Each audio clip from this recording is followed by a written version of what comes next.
All right, Cage, been a lot said about John Howard, of course, nominating the president of the International Cricket Council. So we're just wondering what is going on. A man who is all over it, the number one cricket writer for the Australian, Malcolm Conn, joins us. Malcolm, thanks for your time. No worries. John Howard's nomination seems to have hit a bit of a snag at the moment. Some of the African nations and India don't seem all that keen on John Howard.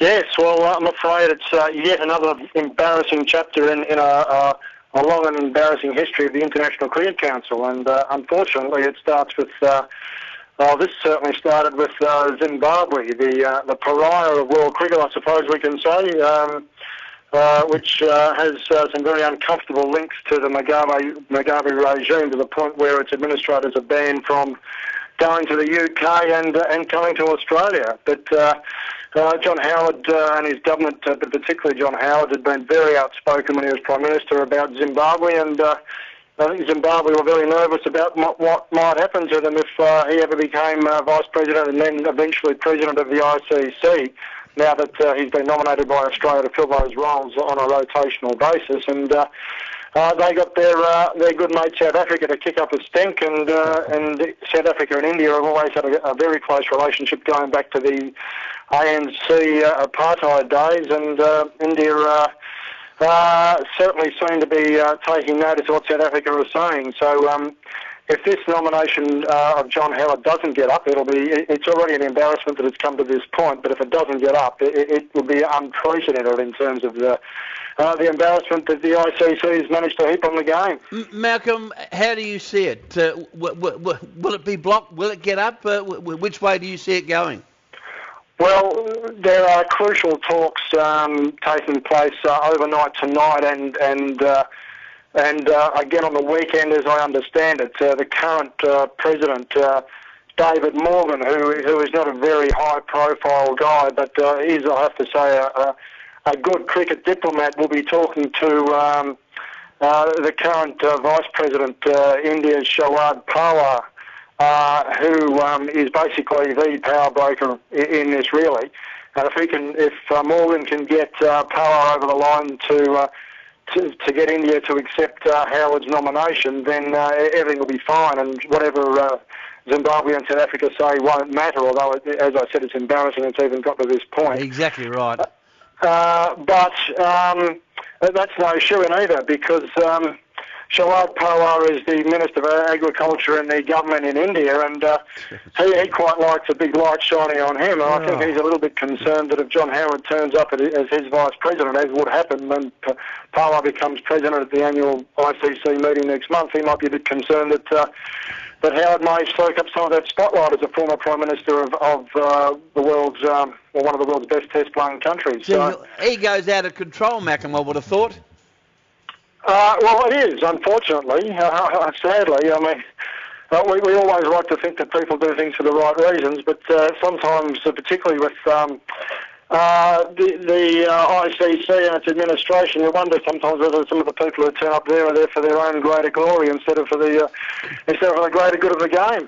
Malcolm, as I understood it, when John Howard was nominated, was there a bit of feeling also coming from New Zealand towards his nomination? Oh, there was. That was the great silent battle that went on. I mean, that was an embarrassment in itself. Yeah. The former New Zealand cricket president, Sir John Anderson, has been a very, very strong behind-the-scenes administrator in world cricket for a long time, and has done a lot to try and make the ICC function, which is never easy. He's had a lot to do with redrawing a fair bit of their constitution and the way they do business. So he was expected to get the job, given that Malcolm Gray from Australia had the job a decade or so ago. And there was a basic feeling in these sorts of things that it was Sir John Anderson's turn. Certainly New Zealand felt that way, but Australia felt that the ICC is such a, and I would never say this publicly, but they certainly felt that the ICC was such a moribund organisation, and it needed someone with some political clout to try and get in there and be a mover and shaker in the wider world. John Howard, as a former Prime Minister of Australia, would open a lot of doors.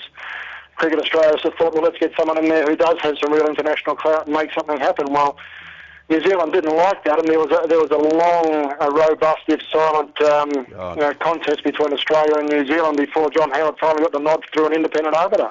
Malcolm, we had Ian Chappell on the show a while ago, and he was very strong in saying that John Howard should have never even been nominated. Was totally the wrong person to fill in this position. Your thoughts on whether John Howard's the bloke that should be pushed?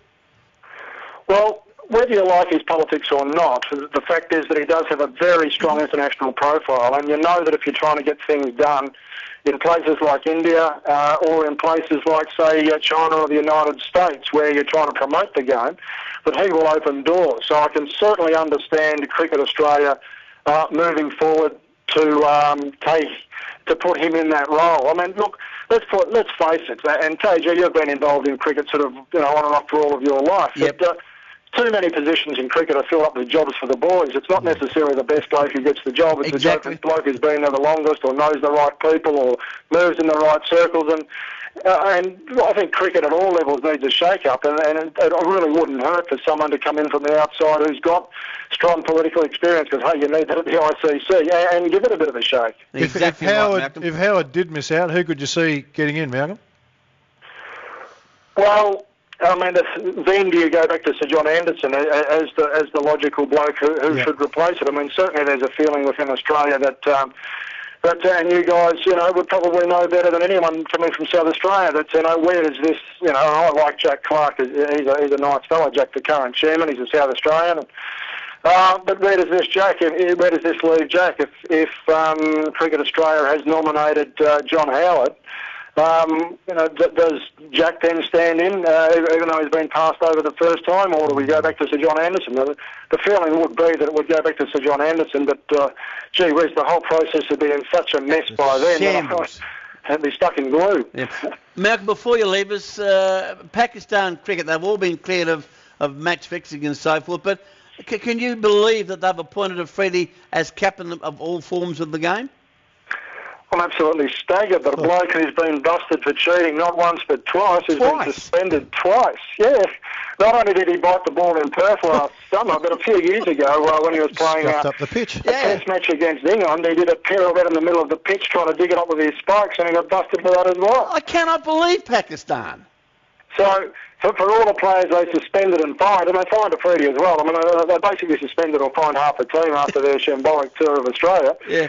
They appointed him. I mean, really. I mean, Mike Coward, who's another fine South Australian, has always said that cricket is a microcosm of society, and I think that we get a pretty good reflection of how Pakistan's struggling at the moment as a country. Yeah, they'll probably reappoint the coaches that said that they were guilty of match fixing. God, so